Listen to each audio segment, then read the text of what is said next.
고린도전서 5장 9절부터 13절 말씀 우리 같이 한 목소리로 읽겠습니다.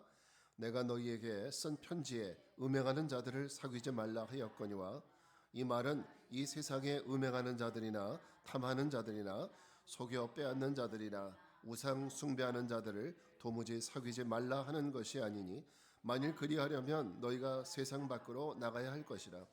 이제 내가 너희에게 쓴 것은 만일 어떤 형제라 일컫는 자가 음행하거나 탐욕을 부리거나 우상 숭배를 하거나 모욕하거나 술 취하거나 속여 빼앗거든 사귀지도 말며 그런 자와는 함께 먹지도 말라 함이라. 밖에 있는 사람들을 판단하는 것이야 내게 무슨 상관이 있으리오마는 교회 안에 있는 사람들이야 너희가 판단하지 아니하랴. 밖에 있는 사람들은 하나님의 심판하시려니와 이 악한 사람은 너희 중에서 내쫓으라. 아멘. 자, 오늘은 참된 교회의 세 가지 지표라는 제목으로 말씀을 전합니다. 참된 교회의 세 가지 지표. 여러분, 옛날에는 가게 가서 물건을 삽니다. 뭐 전구를 사든지 어떤 그 생활용품들을 살 때 우리가 반드시 확인하는 것이 있었어요. 그것이 뭐냐면 KS 마크라는 거 기억하세요? 한번 넘겨주세요. 바로 제품 인증서, 저 K 마크, 저것을 우리가 꼭 확인을 하고 또 저것을 확인할 때 우리가 믿고 살 수 있는 거 아니겠습니까? 또 그런가 하면 요즘에는 또 식료품에도 마찬가지예요. 저기 오른쪽에 있는 저 마크가 있어요. 혹시 저 마크가 무슨 뜻인지 아세요? 우리는 그냥 헤스업 이렇게 부르잖아요. 헤스업 마크라고 부르는데 저 뜻이 무슨 의미가 있는지 혹시 아시나요? 잘 모르시죠? 그냥 저거 있으면 좋은 줄 아시죠?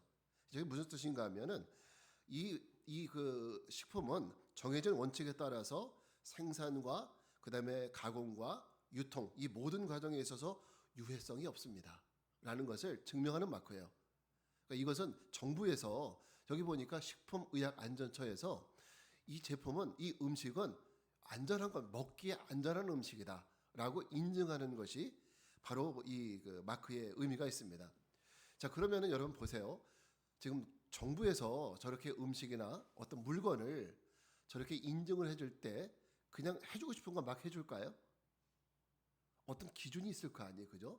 어떤 특별한 기준에 있어서 그 기준을 만족해야 저 마크를 찍어주는 거예요. 그냥 막 찍어주는 것이 아니라는 거죠. 자, 그러다 보니까 소비자 입장에서 보면은 저 마크가 얼마나 고마운지 몰라요. 우리는 사실 이 물건이 어떻게 만들어졌는지 알 수가 없잖아요. 중국에서 대충 만들어졌는지, 뭐 음식도 뭐 중국은 화학약품을 가지고 계란을 만든대잖아요. 그럼 우리는 모르잖아. 이게 어떻게 만들어졌는지. 근데 저 햇섭 마크가 딱 찍혀진 걸 보면은 우리는 그래도 안심하고, 그래, 이거 찍혀진 거는 안심하고 우리는 사 먹을 수 있으니까 우리는 저 마크가 있는 것이 얼마나 소비자 입장에서는 굉장히 고맙게 여겨지죠. 자, 우리가 이런 관점을 이걸 생각을 하면서 이런 관점을 교회라는 곳에 한번 좀 적용을 해보면은 여러분, 교회라는 것도 사실 세상으로부터 여러 가지 유해한 요인들로부터 공격을 받고 있다는 거 혹시 아십니까? 그러니까 여러분, 교회라고 해서 십자가가 걸려 있다고 해서 무조건 다 좋다, 은혜 받을 수 있다, 건강하다 이렇게 생각하시면 안 됩니다. 바로 우리 교회 옆에 그 신한은행 쪽으로 나가다 보면 예수 중심 교회라고 있는 거 아세요? 거기는 이단입니다. 그거 아셔야 돼요. 그러니까 교회 이름만 걸쳐 있다고 해서 그게 다 옳은 교회는 아니란 말이에요. 그러니까 우리가 그런데 문제는 이 교회가 옳은 교회인지 안 교회인지 건강한 교회인지 아닌 교회인지 우리로서는 그것을 알 수 있는 방법이 없다는 거예요. 그죠? 없습니다. 문제는 뭐 햇섭 마크나 KS 마크 이런 마크가 탁 찍혀 있으면은 딱 우리가 믿고 들어가는데 그렇지 않는 거죠. 하나님이 교회 입구에다가 딱 K 마크 딱 찍어주시면은 감사합니다. 들어가면 되는데 그런 게 없잖아요. 모두 다 교회고 모두 다 십자가가 있으니 우리가 볼 때 성도님들이 볼 때는 이 교회를 내가 들어가도 되는지 안 되는지 우리가 알 수가 없는 거예요. 그죠? 그러니까 굉장히 위험한 지경에 속할 수도 있다는 겁니다. 그래서 건강한 교회를 지향한 우리 성도들이나 교회 입장에서 보면은 필요한 것이 뭐냐? 자, 어떤 것이 건강한 교회 조건인지, 건강한 교회 조건. 그러니까 우리가 지난주에도 참된 교회에 대해서 얘기를 했잖아요. 지난번에도 이 참된 교회의 성경적인 조건은 과연 무엇인지. 이 교회가 그런 조건을 갖추고 있는지 갖추고 있지 않은지 이런 것들을 판단하는 것이 정말 중요하다는 거죠. 혹시 여러분 우리 교회 주일 예배 나오지만은 혹시 더 급한 일이 있어서 뭐 지방에 갈 일도 있을 수 있잖아요. 뭐 부산이나 제주도나 갈 수도 있는데 그러면 주일날 그래도 내가 교회 나가야지 하고 갔는데 이 교회가 정말 건강한 교회인지 아닌 교회인지 알 수가 없으니까. 그렇지만은 우리가 오늘 이것을 건강한 교회 세 가지 표지에 대해서 여러분이 알면은 이것을 알고 있으면 말씀을 듣더라도 내가 잘못 들어왔네. 내가 제대로 들어왔네. 이걸 판단할 수 있을 거 아니에요. 그죠? 그래서 우리가 오늘 그거에 대해서 오늘 같이 나눠보려고 합니다. 또 교회 입장에서 마찬가지입니다. 교회 입장에서도 그냥 목사님의 개인적인 목회 철학을 가지고 교회가 운영되어 나가는 것은 성경적이지 않습니다. 교회도 건강한 교회로 나가려면은 이 건강한 교회의 세 가지 표지, 이 표지가 나타나는 교회를 추구하는 것이 이것이 그 교회가 건강한 교회로 나갈 수 있는 길이고 성경적으로 이 교회는 참된 교회다 인정받을 수 있는 그런 길로 나가는 거예요. 나가는 방법입니다. 여러분이 교회를 위해서 기도할 때마다 이 기도 하셔야 됩니다. 하나님, 우리 교회가 참된 교회가 되게 해달라고. 이 세 가지 표지가 우리 교회에서 건강하게 이루어질 수 있는 이런 건강하게 이 세 가지 표지가 나타날 수 있는 그런 교회가 되게 해달라고 여러분 꼭 기도해 주시기 바랍니다. 오늘 그걸 나눌 거예요. 자, 근데 이 참된 교회 세 가지 표지는 그럼 목사님 이거 어디서 나온 겁니까? 이 출처가 어디입니까? 이렇게 물을 수 있는데 우리가 상식적으로 우리가 많이 들어서 알고 있듯이 1517년은 기독교 역사상에 아주 중요한 일이 있었던 그런 해였습니다. 1517년 하면 우리 상식적으로 아는 것이 마틴 루터의 종교개혁이 있었던 해다. 이건 다 알잖아요. 그죠?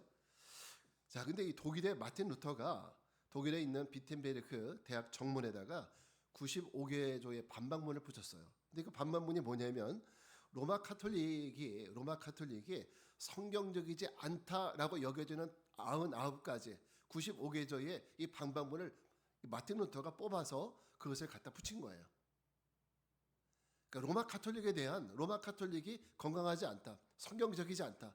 아무리 생각해도 마틴 루터는 로마 카톨릭의 사제였잖아요, 그죠? 이 사제 입장에서 보면은 성경적으로 옳지 않은 것, 성경적이지 않은 일들을 행하고 있는 이런 것들에 대해서 95개를 뽑아서 그것을 정리해서 이 정문에다 붙인 것이 이게 95개죠. 반박문이고요. 이것이 종교개혁의 도화선이 되어서 결국 로마 카톨릭으로부터 루터는 출교당하게 되는 이런 상황이 되는 거예요. 그래서 이 루터를 중심으로 생겨나는 것이 뭐냐면 바로 우리 개신교예요. 개신교. 이것을 우리는 프로테스탄트라고 그러죠. 저항하는 사람들인데 뭐에 저항하느냐? 로마 카톨릭의 성경적이지 않은 이런 교회에 저항하는 것이 그 저항하는 집단이 이게 바로 개신교, 프로테스탄트예요. 그래서 카톨릭이 성경적인 교회, 건강한 교회, 참된 교회가 아니라는 판단하에서 이 개신교는 뛰쳐나온 거거든요. 자, 그러면 우리 고민을 해야 되죠. 자, 로마 카톨릭이 건강하지 않기 때문에 참된 교회가 아니라고 여기기 때문에 개신교는 뛰쳐나왔거든요. 그러면 정말 성경적이고 건강하고 참된 교회는 어떤 교회냐? 여기에 대한 어떤 기준이 뭐냐 도대체. 이것을 종교개혁자들이 고민을 한 거예요. 루터를 비롯한 종교개혁자들이 고민을 한 겁니다. 그럼 어떤 교회가 참된 교회고 어떤 교회가 건강한 교회냐? 그래서 세 가지를 정리를 했습니다. 그게 오늘 우리가 같이 나누려고 하는 이 참된 교회의 세 가지 표지가 되는 겁니다. 자, 그러면 참된 교회 세 가지 표지는 어떤 것입니까? 첫째는 참된 말씀의 선포예요. 참된 말씀의 선포. 자, 넘겨주세요. 네, 참된 말씀의 선포. 자, 우리 에베소서 1장 13절 말씀 같이 한번 읽겠습니다. 시작. 그 안에서 너희도 진리의 말씀 곧 너희의 구원의 복음을 듣고 그 안에서 또한 믿어 약속의 성령으로 인치심을 받았으니. 자, 여러분 이 말씀 보십시오. 그 너희도 무엇을 통해서 진리의 말씀, 즉 너희의 구원의 복음을 듣고 너희가 그 안에서 믿어서 약속의 성령으로 인침을 받았다. 여러분 이 말씀이 굉장히 중요합니다. 우리가 뭘 통해서 구원을 받았느냐? 우리를 변화시킨 것은 뭐예요? 진리의 말씀이라는 거죠. 이 참된 말씀, 복음. 그냥 복음은 아무거나 갖다 복음이라고 얘기하면 안 돼요. 여러분 어떤 분들은 그냥 예수님 자만 들어가면 무조건 복음이다 생각하면 안 돼요. 이 복음은 정확한 이 구원의 진리를 전하는 것이 복음이지 그냥 예수님 자만 들어갔다고 해서 복음이라고 생각하면은 절대 오산입니다. 자, 복음이 뭐예요? 우리의 구원의 진리를 우리가 구원받는 그 진리를 정확하게 전달하는 것이 이게 바로 복음이란 말이에요. 아시겠죠? 제가 여러분에게 듣기 싫어도 거듭남에 대해서 말하고 회개에 대해서 말씀드리고 의로움에 대해서 말씀드리고 이걸 왜 말씀드려요? 이게 바로 우리가 구원에 이르는 도리이기 때문에 그런 거예요. 구원에 이르는 진리이기 때문에 말씀을 드리는 거예요. 이 구원의 복음. 자, 이 구원을 향해 나가는 우리들이 성령을 따라 살아가는 우리들이 필요한 것이 뭐냐면 우리에게 필요한 것은요. 바로 이 세상의 재밌는 유머나 또 세상에 유명한 사람들의 어떤 그 명언 이런 것들이 우리를 구원에 이끌어가는 것은 아니라는 거예요. 우리를 구원을 이끌어가는 것은 뭐예요? 오직 하나 하나님의 진리의 말씀만이 이 진리의 복음만이 우리를 구원으로 이끈다는 거 이거 분명히 아셔야 돼요. 근데 여러분 많은 분들이 이제 설교를 듣다 보면은 오늘 목사님 지루해. 왜? 오늘은 유머도 안 하시고 그리고 재밌는 뭐 말씀도 안 하시고 그냥 딱딱하게 그냥 뭐 말씀만 하시니 성경만 말씀하시니 지루하다 이런 이런 생각하실 수도 있어요. 그렇지만 우리가 오늘 왜 여기에 왔느냐? 교회에 왜 왔느냐? 바로 이 진리의 말씀을 듣기 위해서 온 거지. 그죠? 여러분 제가 무슨 개그맨도 아니잖아요. 네? 그러니까 또 저는 달란트가 이 유머를 하는 달란트가 없어요. 저희 사모님이 제발 좀 강단에서 유머하지 말라고 자꾸 얘기해요. 왜냐면 저 잘 못하니까. 사실 제가 봐도 그 유머에 달란트가 없어요. 여러분들 기도할 때 우리 목사님이 강단에서 그런 재밌는 그런 유머 같은 거 안 하게 해달라고 기도 좀 하세요. 네. 그래요. 여러분 저와 여러분은 하나님 말씀인 복음을 듣고 내가 그 복음을 믿고 동의했기 때문에 우리는 구원을 얻은 거예요. 그 복음의 진리의 말씀을 나 그 말씀에 동의합니다. 나 그 말씀 믿습니다. 이것 때문에 우리가 구원을 얻은 거지. 예, 그죠? 여러분이 어떤 유명한 그런 어떤 사람의 말을 들어서 구원 얻은 것은 아니라는 거죠. 그죠? 그래서 교회 안에서는요. 정말 참된 교회는 반드시 뭐가 선포돼야 돼요? 진리의 말씀, 참된 말씀의 선포. 이것이 교회 안에서 강단에서 있는 교회가 어떤 교회다? 참된 교회라는 거예요. 그러니까 1시간 동안 쭉 얘기했는데 도대체 성경은 무슨 얘기 들었는지 하나도 모르겠고, 그죠? 세상 얘기만, 세상 돌아가는 정치 얘기, 문화 얘기 뭐 이런 얘기만 하다가 뭐 바르게 살아야 됩니다. 윤리적인 얘기하다가 예배가 끝났다면은 여러분 그런 교회는 가시면 안 돼요. 그런 교회는 가시면 절대 안 돼요. 만약에 어느 지방에 갔다가 우연히 교회 들어갔는데 목사님이 정치 얘기만 하시더라. 그러면 그냥 나오세요. 그냥 나오셔야 돼요. 여러분의 영을 살릴 수가 없어요. 우리는 내가 어떻게 구원받았는지 예수님이 하신 그 일, 예수님께서 우리를 위해서 하신 그 일을 들으실 때 우리의 영이 살아나는 거예요. 자, 우리가 진리의 말씀을 들어야 되는 이유는 바로 이겁니다. 넘겨주세요 하나. 넘겨주세요. 네, 우리가 진리의 말씀이 선포되어야 되는 이유가 있어요. 이 말씀을 들어야 되는 이유는 한번 첫째 같이 읽습니다. 시작. 진리의 말씀이 교회를 순결하게 유지하는 수단이기 때문이에요. 그러니까 교회가 순결해야 되잖아요. 그죠? 그리스도의 피로 순결해야 되잖아요. 그러려면은 세상의 문화나 그런 것들이 들어오는 것이 아니라 이 주님의 말씀만, 주의 진리의 말씀만이 교회를 순결하게 할 수 있어요. 그래서 예수님이 예루살렘 성전 들어갔을 때 상을 엎으시고 그랬잖아요. 그 왜 그랬습니까? 교회가 순결하지 않았기 때문이에요. 지저분했기 때문이죠. 부정했기 때문이에요. 그래서 진리의 말씀이 있는 것이 바로 교회입니다. 두 번째 한번 같이 읽어볼까요? 시작. 영적인 생명이 바로 하나님의 진리를 통해 생겨나는 거예요. 여러분 우리가 예수를 믿으면 우리 영이 살아나잖아요. 영적인 생명력이 있잖아요. 근데 우리 영의 생명은 뭐를 통해서 우리가 생겨나느냐면 바로 진리의 말씀을 들을 때 이 진리의 말씀이 우리 영을 살아나게 하는 거예요. 그래서 우리가 하나님 말씀을 자꾸 들어야 돼요. 또 세 번째 같이 읽어볼까요? 시작. 성도는 이 진리의 말씀을 통해 계속적으로 하나님의 장성한 분량까지 성장해 나갈 수 있어요. 여러분 아기는 엄마의 젖을 먹어야 클 수가 있어요. 우리 성도는 영적으로 우리가 하나님의 장성한 분량까지 성장을 해야 된다고 그랬잖아요. 그럼 뭘 통해서 되느냐? 하나님 말씀의 젖을 먹어야 돼요. 하나님 말씀의 젖을 우리가 먹을 때 그때 우리는 성장해 나갈 수 있다. 그래서 교회는요 하나님 말씀인 진리의 말씀이 우리가 올바로 선포되는 곳이 바로 이게 교회가 돼야 되는 겁니다. 여러분 운전이 미숙한 사람이 가끔씩 가끔이라기보다는 사실 이런 일은 별로 없는데 어쩌다가 범하는 실수 가운데 이런 게 있어요. 주유소에 기름을 넣으러 갑니다. 근데 운전이 미숙하다 보니까 처음 이제 운전면허 딴 지 얼마 안 되다 보니까 내 차가 이게 휘발유를 넣어야 되는지 경유를 넣어야 되는지 잘 모르는 경우가 있어요.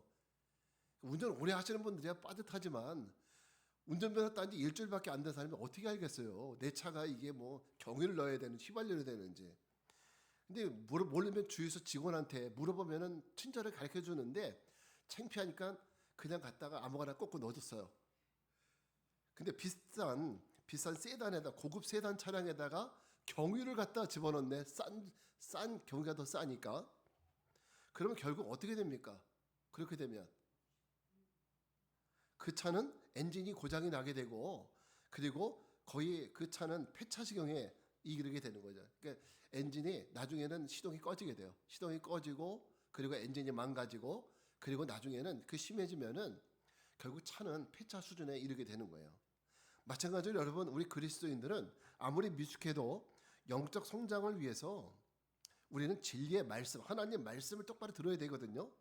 근데 우리가 교회에 와서 재밌는 얘기만 듣고 싶어하고 성경 말씀 듣지 않고 그런다면은 하나님 말씀인 그 진리의 말씀의 핵심을 모르고 복음의 핵심도 모르고 진리의 말씀 핵심도 모르고 우리가 재밌는 얘기만 듣고 간다면 그것은요 주유소에 와서 휘발유 차에다가 경유를 잔뜩 넣고 가는 사람과 똑같다는 거예요. 결국 우리가 재밌는 얘기만 듣다 보면 어떻게 돼요? 우리 신앙은 결국 가다가 멈추게 될 것이고 여러분의 믿음이 금방 고장이 나요. 그리고 여러분의 믿음의 신앙생활이 폐차 직전까지 가게 된다는 거예요. 우리가 재밌는 얘기만 추구하면 말이죠. 그러면 경유차는 반드시 경유를 넣어야 돼요.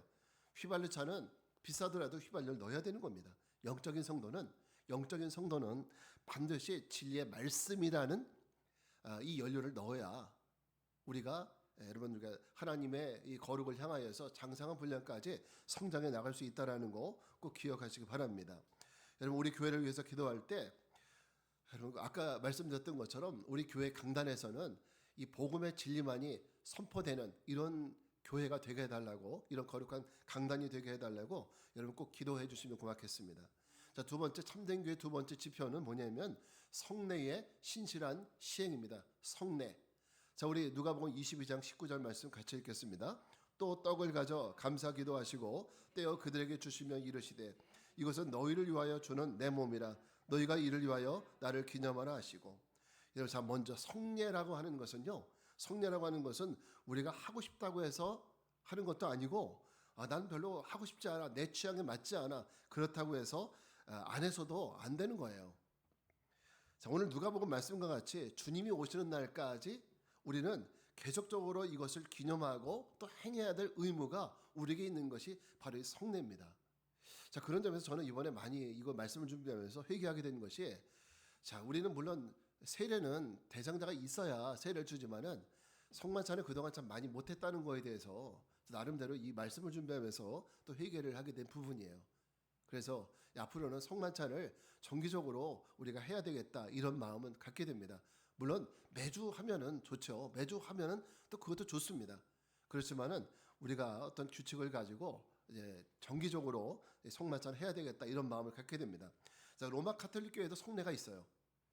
자, 근데 로마 카톨릭 교회는 성례로 구분되는 것이 7가지 있어요. 그래서 칠성사라고 해서 7가지 성례가 있는데 그렇지만은요, 이 성례라는 것이 많은 것이 좋은 것이 아니에요. 많다고 좋은 것이 아니라 예수님이 성례로 정하시고 반드시 하라고 말씀하신 성례는 오직 2가지밖에 없습니다.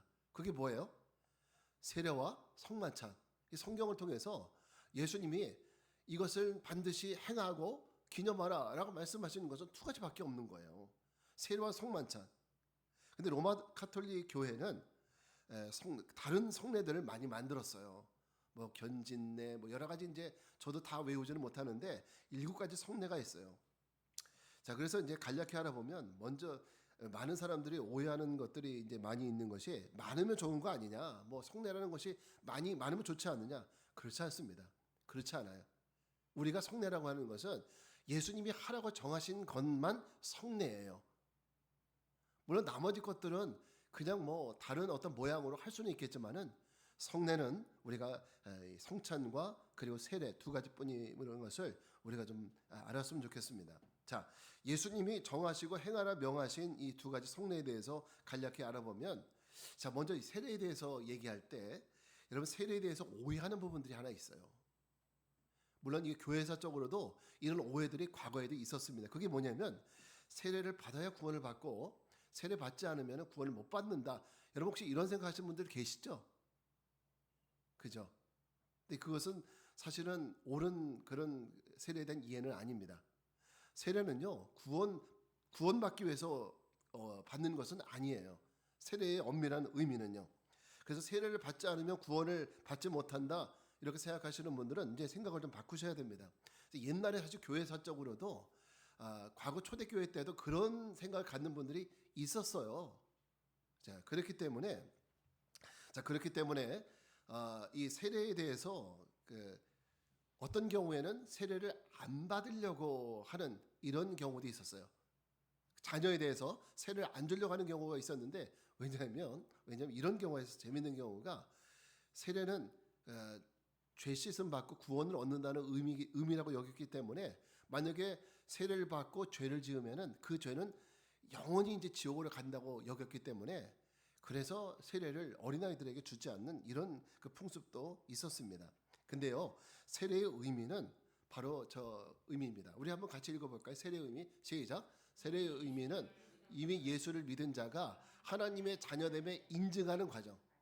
예. 그러니까 우리가 여러분 구원받는 것은 내가 예수를 믿는 그 믿음으로 구원을 받는 거예요. 그러니까 내가 하나님의 자녀가 되는 것이고 내가 거듭난 거예요. 그죠? 이 세례가 구원을 주는 것이 아니라, 세례가 구원을 주는 행위가 아니라는 거예요. 그러니까 내가 예수를 믿는 그 믿음으로 우리는 구원받고, 그리고 여러분 거듭나고, 그리고 성령을 받고 하나님의 자녀가 되는 거예요. 자, 그런데 이 하나님의 자녀가 되어 구원을 받았는데, 그것을 이 사람은 교회에서 이 사람은 분명히 예수를 고백하고 하나님의 자녀가 되었습니다라는 것을 인증하는 그 과정이 바로 세례라는 과정이라는 거예요. 무슨 얘기인지 아시겠죠? 네. 물론 이 사람이 구원받았다고 해서 뭐 어떤 증을 만들어줄 수도 있겠지만은, 교회는 그런 것이 아니라 이 사람이 구원받았다는 그런 보증, 어떤 그런 인증하는 과정으로 세례를 행하게 되는데, 거기는 몇 가지 의미가 있어요. 그것이 뭐냐면, 이 사람은 하나님의 자녀로서 그 죄를 씻음 받았습니다. 그리고 이 사람은 성령으로 거듭났습니다라고 하는 이런 의미가 세례에 담겨져 있는 의미라는 거예요. 그러니까 여러분, 제가 여기 말씀드리고 싶은 것은 세례를 받아야 구원받는다 이런 생각은 이제는 하시면 안 되고요. 우리는 이미 예수를 믿을 때 구원받은 거예요. 근데 그것을 하나님의 자녀됨을 인증하기 위해서 세례를 받는다. 그래서 이제 교회는 세례받은 사람을 정식으로 우리 믿음의 성도로서, 그리스도인으로서 인정하고 교회의 한 가족으로 받아들이는 거예요. 세례받은 자를. 그래서 세례받기 전에 사람들은 우리는 뭐라고 하냐면 원입인 이렇게 얘기를 해요. 그리고 세례받은 자를 우리는 이제 교인이라고 해서 입교인 이렇게 얘기를 하는 거예요. 무슨 말씀인지 아시겠죠? 네. 뿐만 아니라 이 세례의 한 가지 또 중요한 의미가 하나 있는데요. 그것은 뭐냐면, 우리가 예수 믿기 전에는 율법의 언약에 의해서 구원을 받는 이런 그 믿음을 갖고 있었다면은, 이제 우리가 예수를 믿고 구원을 얻은 후에는 은혜 언약, 제가 은혜 언약에 대해서 지지난주에 대해서 말씀을 드렸는데, 은혜의 언약은 나의 행위로 구원받는 것이 아니라, 은혜의 언약은 뭐예요? 예수를 믿는 그 믿음으로 구원을 받는 거예요. 나는 하나님이 원하시는 걸 100% 이행하지 못했어요. 다 지키지 못하고 살지 못했어요. 그렇지만은 예수님이 그 율법을 다 완성하시고 다 지켜주신 그 의를 내가 받아서 예수님의 의를 가지고 구원에 들어간다라고 하는 것이 은혜 언약이에요. 이거 좀 이해가 되세요? 좀 어렵죠? 그러니까 예수 믿기 전에는 내가 하나님이 원하시는 걸 100% 행해야 구원을 받았다면은 이 은혜 언약은 나는 100%다 행하지 못했어요. 그렇지만은 예수님은 율법의 완성이라 했잖아요. 율법을 완성하기 위해서 오셨다 했잖아요. 그러니까 예수님은 하나님이 원하시는 율법의 조항을 다 이미 완성하셨기 때문에 그 의를 내가 선물로 받아서 그래서 주님의 의로 내가 구원에 들어간다라는 이런 언약이 그게 바로 여러분 이제 은혜 언약입니다. 그래서 그 은혜 언약을 보증하는 것이 이 세례의 의미에 있다는 거예요. 자, 그러면 이제 두 번째 성만찬은 뭐냐? 성만찬 우리가 세례를 통해서 믿음으로 이제 구원의 은혜 언약 안에 들어갔다면은 성만찬은요. 그 은혜 언약 안에 들어와 있는 그 사람들, 성도들, 그리스도인들이 그 안에서 주님의 사랑과 그리고 주님의 언약을 다시 한번 느끼고 깨닫고 그 안에서 천국의 공동체 삶을 맛보는 것이 이게 바로 성만찬의 의미가 있는 거예요. 무슨 말인지 아시겠죠? 다시 한번 말씀드립니다. 세례를 통해서 교인이 되었어요. 세례를 통해서 하나님의 자녀가 되었어요. 그러니까 교회 안에 있는 하나님의 자녀들이 성만찬을 통해서 예수님의 사랑을 다시 한번 힘입고 그리고 약속에 대한 언약의 소망을 다시 한번 품고 주님의 나라에 이르기까지 우리가 믿음 안에서 천국의 삶을 누려가는 것이 바로 이 천국 이 성만찬의 의미가 있다라는 거예요. 네. 자, 그러니까 성만찬은 우리가 일반적으로 먹는 그런 식사가 아닙니다. 예수 그리스도의 거룩한 몸과 피를 나누는 거룩한 식사가 바로 이 성만찬이죠. 또 믿음에 의해서 영적으로 그리스도의 죽으심의 모든 은택을 우리가 먹는 거예요. 예수님이 우리를 위해 죽으시고 또 흘려주신 그 피의 은혜를 우리가 먹고 마시는 것, 그것이 바로 성만찬의 의미라는 겁니다. 그러다 보니까 여러분 사실은 이 성만찬은요 참여할 수 있는 자격이 있어요. 아무나 다 참여하는 건 아니에요. 세례를 받은 사람만이 이 성만찬에 참여할 수 있는 자격이 있는 거예요. 지금 얘기했잖아요. 이 성만찬은 세례를 통해서 이제 구원의 확정을 얻은 사람들, 이런 사람들이 누리는 그런 성만찬이지. 그래서 세례 받지 않은 사람은 공식적으로 성만찬을 참여할 수가 없는 거예요. 근데 물론 난 모르고 참여했다 할 수도 있죠. 근데 이런 어떤 은혜의 효력은 나타나지 않는 거예요. 이거는 하나님 백성된 자에게만 나타나는 효력이기 때문에. 무슨 말인지 아시겠죠?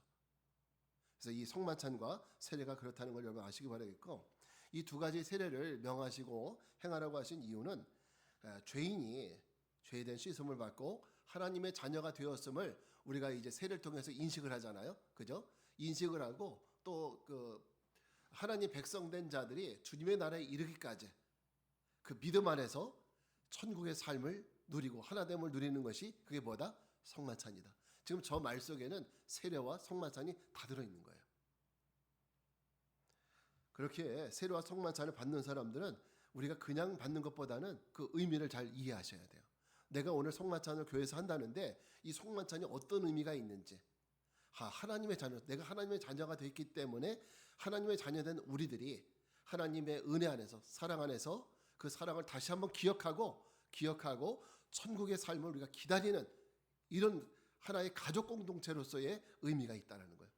그래서 예수님이 제자들과 함께 그걸 나누신 거예요. 마지막 날 밤에. 그래서 여러분 우리가 이거 아무것도 모르고 참여하는 것이 아니라 앞으로 이제 제가 이제 성만찬을 하기 전에는 이 성만찬이나 교육도 한번 다시 한번 할 생각이 있습니다. 그렇게 여러분 이런 확실한 그 의미를 가지고 참여했으면 좋겠습니다. 그리고 우리가 마지막 참된 교회 세 가지 지표는 성경적이고 정당한 권징. 자, 우리 마태복음 18장 15절부터 17절 말씀을 같이 한번 읽을게요. 시작. 내 형제가 죄를 범하거든 가서 너와 그 사람과만 상대하여 권고하라. 만일 들으면 내가 내 형제를 얻은 것이요 만일 듣지 않거든 한두 사람을 데리고 가서 두세 증인의 입으로 말마다 확증하게 하라. 만일 그들의 말도 듣지 않거든 교회의 말하고 교회의 말도 듣지 않거든 이방인과 세례와 같이 여기라. 아멘. 자, 이 권징이라는 것은 다시 말해서 징계를 하는 거예요. 징계. 교회에서 징계를 한다는 거예요. 어떤 사람들, 하나님의 자녀들 가운데 하나님 말씀대로 살지 못하는 사람들, 잘못된 길을 가는 사람들, 잘못된 믿음을 갖고 있는 사람들. 예를 들어서 이런 거죠. 교회 안에 신앙생활하는 사람들 중에 아무도 모르게 술에 임박힌 사람이 있어요. 술을 늘 술을 먹으면서 술에 임박힌 사람들, 뭐 담배에 인이 박히거나 또 가정에서 아내를 때리거나 혹은 부모에게 불효하고 그러면서 부모를 잘 공경하지 않는 사람들, 뭐 이런 것도 있겠죠. 또 그런가 하면 교회도 모르게 이단에 빠져 있는 사람들, 이런 게 있을 수 있단 말이에요. 그러니까 이런 사람들에 대해서 교회는 어떻게 하느냐, 권징이라는 것을 시행할 수 있다는 거예요. 권징. 그래서 물론 사회적으로 보면은 뭐 재판을 걸어서 이렇게 할 수는 있지만은 교회는 그런 것이 아니기 때문에 교회는 여기 말씀대로 보세요. 만일 내 형제가 죄를 범하면은 그 사람과 상대를 권고하라. 그 사람과만 상대해서 먼저는 1차로 권고하고, 그래도 듣지 않으면 2차로 어떻게 해요? 한두 사람을 데리고 가서 또 두세 증인으로 확증받고, 그래도 말 듣지 않고 3차로 어떻게 해요? 교회에 말하고, 그래도 듣지 않으면 4차로 이제 내쫓으라는 거예요. 이방인과 같이 여기라는 거예요. 이 권징을 얘기하는 거거든요. 그러니까 권징은 우리가 그냥 막 하는 것이 아니라 성경에 저렇게 예수님이 분명한 어떤 그런 말씀의 그런 것들을 가지고 권징을 하는 겁니다. 하나 예를 들어 볼까요? 어떤 교회 청장년 모임이 있습니다. 그러니까 지금은 이런 많지 않은데 예전에 이제 청장년들이 참 모이기 좋아하고 부부들이 모이다 보니까 서로 이렇게 교제들을 많이 합니다. 자기들끼리도 많이 모이고 그럽니다. 근데 이 모임이 어떤 야유회를 가끔씩 자주 가고 그러는데, 근데 이제 나중에 알고 보니까 그들이 이제 나갈 때마다 술을 사가지고 가는 거예요. 그 목사님도 모르고 장로님도 모르고 다 몰라요. 나중에 알고 보니까 그런 짓을 하는 거예요. 그걸 알게 됐습니다. 그럼 교회 입장에서는 그냥 놔둬야 될까요? 그거 어떻게 해야 됩니까? 그럴 때 이제 권징을 하게 되는 거예요. 교회에서는 여러 가지 이제 단계를 거쳐서 권징을 해야 하는 이유는 뭐냐면, 그들을 올바른 신앙으로 이끌기 위해서 권징을 하는 것이지 미워서 하는 것이 아니에요. 또 이 권징을 통해서 이 잘못된 것이 다른 사람들에게 영향을 끼치지 않도록, 그런 이유에서 권징을 하는 두 가지 이유입니다. 이것이 그 사람을 그 형제를 올바른 길로 인도하기 위해서 권징을 하고, 또 하나는 다른 건강한 신앙을 갖고 있는 사람들에게 물들지 않게 하기 위해서 이 두 가지 이유를 가지고 권징을 하는 겁니다. 지난 목요일 날 세문안교회의 그 이상학 목사님, 담임 목사님이시죠. 그분이 오셔서 세미나를 우리 지방에서 개최한 게 있어서 한번 참여를 했어요. 근데 그분이 하시는 말씀 중에 1987년도에 그 교회 청년부를 없앴대요. 그렇게 큰 교회에 청년부가 지금도 없어요. 그래서 왜 없앴냐고 이렇게 알아보니까 그 당시에 그 청년부가 그 사회주의의 어떤 물이 깊게 드는 거예요. 그러다 보니까 이제 목사님 입장에서는 그 교회가 사회주의의 물을 들다 보면은 이것이 교회를 망가뜨릴 수 있다라는 이런 그 판단에서 청년부를 아예 없애버린 거예요. 물론 영원히 청년부를 안 세우겠다는 것이 아니라 때가 되면 다시 청년부를 만들겠지만은 그게 하나의 권징의 사유가 된다. 하나의 예라고 볼 수 있는 거예요. 교회가 건강해지지 않을 염려가 있었을 때는 그런 권징을 할 수 있다는 겁니다.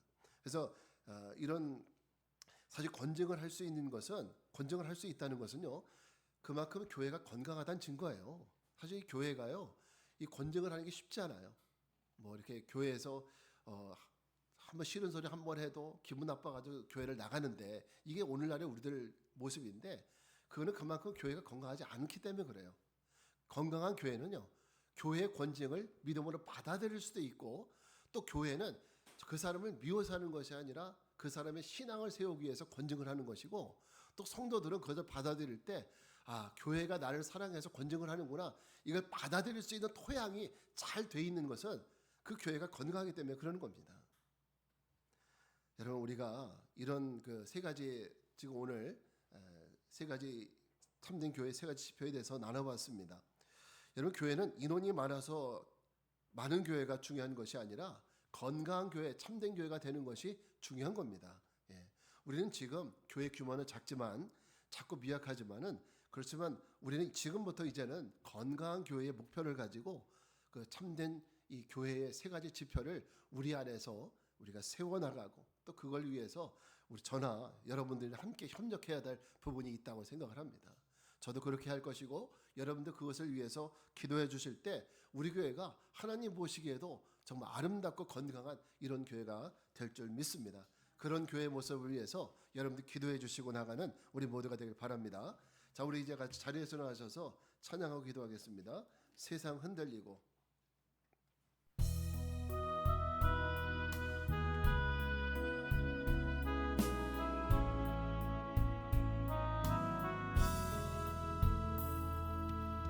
세상 흔들리고 사람들은 변하여도 나는 주를 섬기리.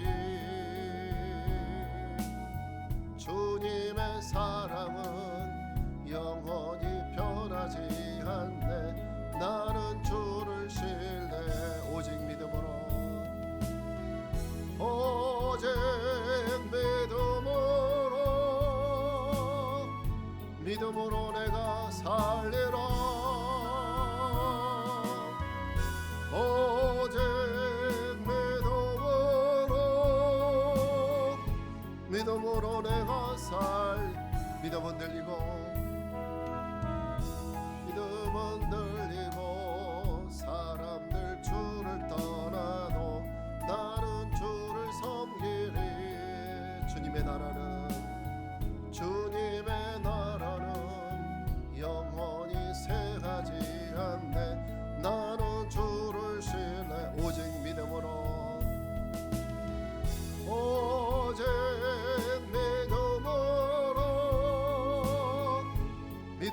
내가 살리라. 오직 믿음으로 내가 오직 의는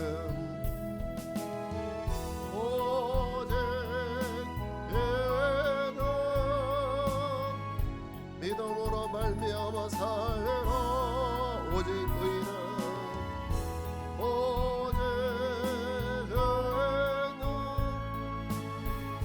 믿음으로 말미암아 자, 우리 같이 기도하겠습니다. 그렇습니다.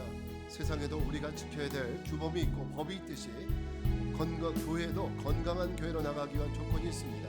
오늘 말씀드린 바처럼 올바른 말씀의 선포와 성실한 성례의 시행, 그리고 성경적인 권징입니다. 이 조건들은 저와 여러분들이 우리가 어떤 교회를 향해 나가야 하는지 분명한 방향성을 보여주고 있습니다. 세상에 가짜가 많고 위선이 많은 이 시대에 우리 교회는 진정한 참된 교회가 되어서 이 시대에 주님이 기뻐하시는 귀한 교회가 되기를 바랍니다.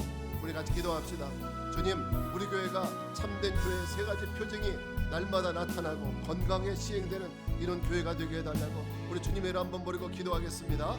주여, 할렐루야. 거룩하고 자비하신 아버지 하나님, 우리 주님의 은혜와 사랑을 찬양합니다. 아버지 하나님이여, 세상에 많은 교회들이 있지만은 그 모든 교회가 건강한 교회는 아닙니다. 세상에 많은 교회가 있지만 모든 교회가 복음을 선포하고 모든 교회가 하나님의 이제 성례를 올바로 치르고 또 모든 교회가 정말 건강한 권징이 있는 이런 교회가 아닙니다. 주님, 하나님 이 땅의 모든 교회들을 긍휼히 여겨주시고 이 땅의 모든 교회들이 건강한 교회가 되어서 하나님께서 쓰시기에 합당하고 하나님 보시기에 아름다운 이런 교회들이 되게 하여 주시옵소서. 우리들 부족하지만 아버지의 교회에 참된 교회의 세 가지 지표를 하나님 마음속에 늘 품고 하나님 우리가 그런 교회를 이뤄갈 수 있도록 하나님 우리 교회 그런 교회가 되도록 한국 교회가 그런 교회가 되도록 하나님 변화시켜 주시옵소서. 아버지 하나님 역사하여 주시옵소서. 그런 교회가 되어서 정말 주님의 나라에 이르기까지 정말 건강한 교회로 주님의 뜻을 이뤄가는 이런 교회가 될 수 있도록 인도하여 주시옵소서. 아버지와 믿습니다. 조시아 교회가 아버지의 지역에도 귀한 사명을 감당할 수 있는 이런 교회가 될 수 있도록 주님께서 인도하여 주시옵소서. 주님을 찬양합니다. 감사합니다. 거룩하신 주님, 우리 교회가 세상의 수많은 교회 중에 하나가 되지 말게 하시고 세상에 참되고 건강한 교회 가운데 하나가 되게 하옵소서. 또한 우리 믿음의 성도들도 이 건강한 교회 안에서 참된 믿음과 신앙을 배우고 익혀서 주님의 나라에 이르기까지 건강하게 또 온전한 믿음과 소망 가운데 하나님 이제 머물게 하여 주시옵소서. 지금은 성부, 성자, 성령 삼위일체 하나님의 은혜와 평강이 참되고 건강한 교회를 추구하며 참된 교회 세 가지 지표를 위해서 기도하고 나가는 우리 교회와 우리 모든 성도들을 위해 이제로부터 영원까지 함께 하옵시기를 간절히 축원하옵나이다. 아멘.